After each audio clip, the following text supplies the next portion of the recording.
आपण आपल्या जेवणातला आणि जीवनातला अत्यंत आवडीचा पदार्थ म्हणजे भाताविषयी थोडक्यात जाणून घेणार आहोत। आता हा जो भात आहे ना तो सगळ्यांना खूप आवडतो आणि अनेक प्रदेशांमध्ये भाताची शेतीसुद्धा केली जाते। आपल्या भारतामध्ये गडचिरोली, कोकण विभाग झाला, त्यानंतर गोंदिया या सगळ्या प्रदेशात जो आहे तो भाताची लागवड खूप होत असते आणि कोकणात तर भात किती प्रिय आहे, सर्वजण खातात। म्हणजे देशातला आशिया खंडातला जो 70% भाग आहे ना तो तर भातच खातो जास्त करून। त्यामुळे या भाताविषयी मला आज थोडंसं तुमच्याशी चर्चा करावीशी वाटली, कारण काय भाताविषयी काही गैरसमजसुद्धा आहेत की भात खाल्ल्यावर वजन वाढतं, डायबिटीज वाढतो, म्हणून काही जण भात खायचं सोडून देतात।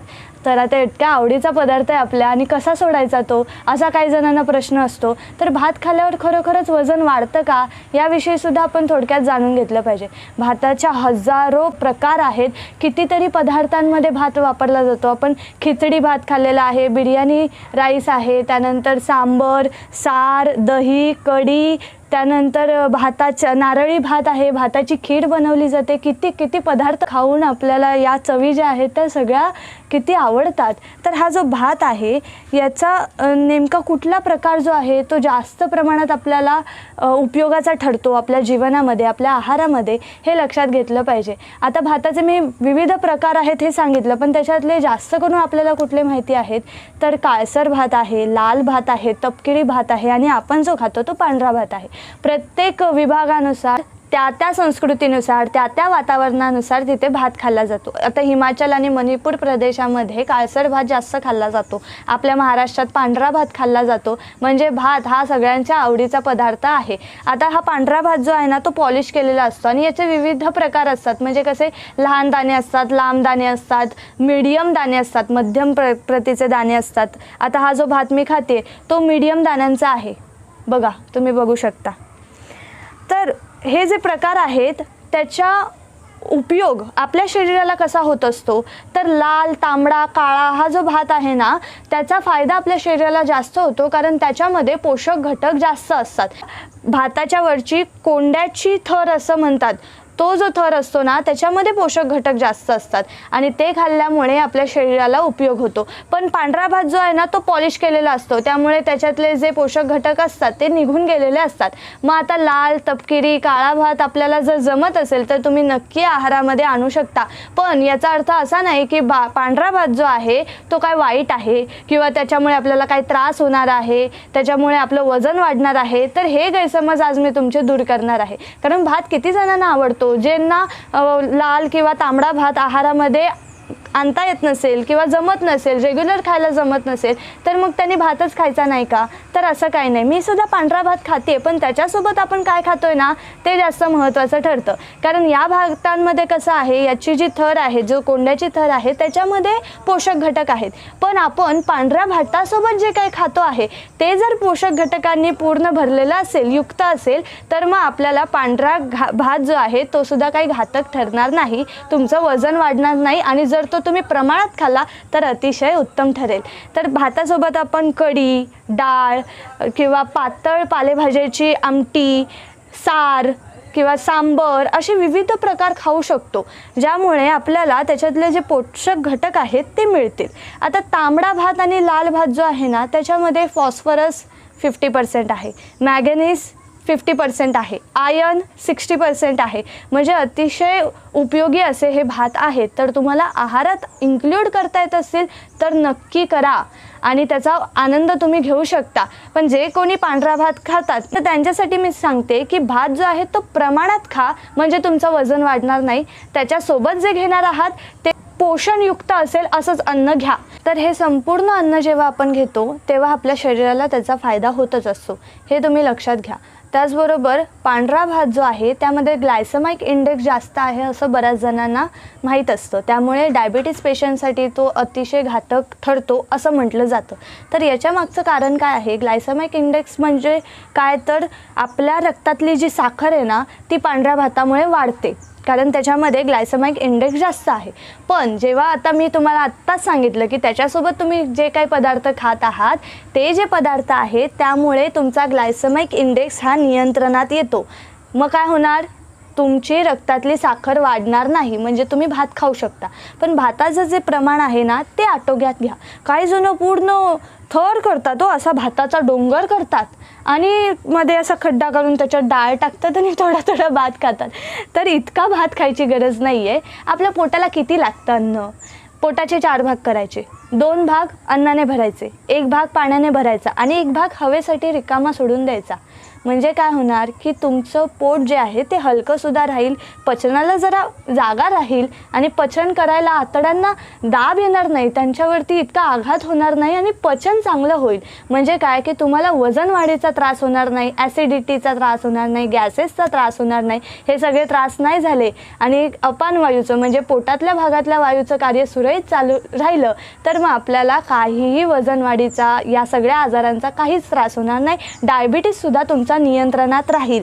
म्हणून आहार नेमका कसा घ्यायचा ना हे शास्त्र जर एकदा लक्षात आलं ना तर आपल्याला संपूर्ण जेवणाचा अगदी उत्तम आनंद घेता येतो. आता बघा ना, मी हे सगळं खाते पण मी व्यायामसुद्धा तेवढाच करते. आता आपण म्हणू की मी सगळं जेवणार पण आणि व्यायाम पण नाही करणार, चालणारही नाही आणि शरीराची हालचालही नाही करणार, तर काय होणार? वजन हे वाढणारच आहे आणि आपण दोष काय देणार? भाताला देणार. आपण हे बघत नाही की भातासोबत आपण काय काय खातोय.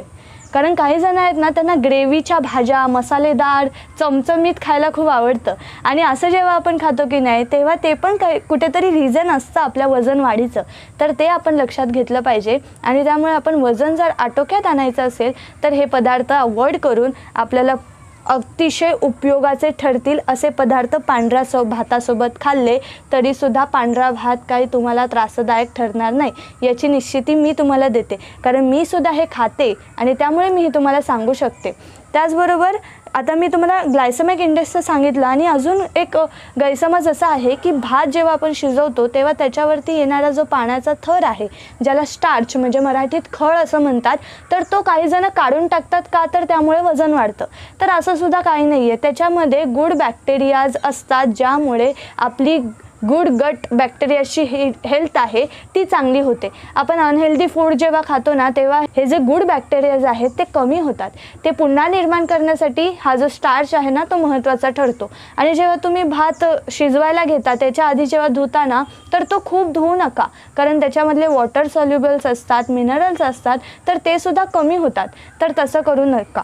त्याचबरोबर बासमती राईस जो आहे ना तो सुद्धा आपल्याला उपयोगाचा ठरतो. आता काही जणांना माहिती आहे की पांढरा भात जो आहे त्याच्यामध्ये कॅलरीज जास्त आहेत आणि जो लाल भात आहे, तांबडा भात आहे, त्याच्यामध्ये फायबर जास्त आहेत. पण याच्यामध्ये सुद्धा बासमती राईसमध्ये सुद्धा फायबर आहेत जे तांबड्या आणि लाल भाताच्या इक्वली आहेत, तेवढेच आहेत. आणि ग्रॅम जे आहेत त्याचं जे ते 3-4 फरकाने आहेत. त्यामुळे जर तुम्ही असं म्हणाल की फायबर जास्त मिळतात म्हणून मी भात जास्त खाते, तर कॅलरीजसुद्धा तुमच्या वाढू शकतात. म्हणून भात जास्त प्रमाणात खायचा नाही, तो कमी खायचा. कमी म्हणजे कसा की एक वाटी, आता मी जेवढा घेतला ना तेवढा पुरेसा होतो भात.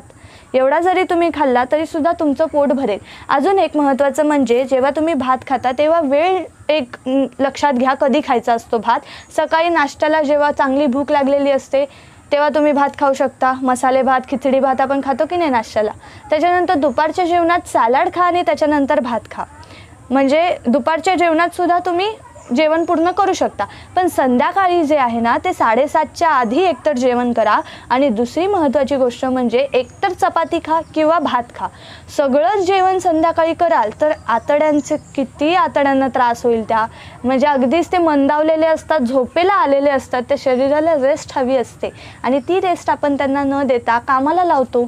मग काय होतं, जेवढं पचवता येईल त्या आतड्यांना तेवढं ते पचवतात आणि मग जे उरलेलं अन्न असतं ते आपल्याला वजन वाढीला कारणीभूत ठरतं, गॅसेसला कारणीभूत ठरतं, कॉन्स्टिपेशनसाठी कारणीभूत ठरतं.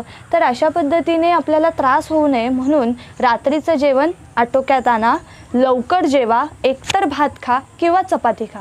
अशा पद्धतीने जर तुम्ही आहार घेतला तर तुम्हाला भाताचा काहीही त्रास होणार नाही. हे सगळे जे भाताचे काही नियम आहेत ना ते जरा लक्षात घ्या आणि भाताचा नक्की आनंद घ्या.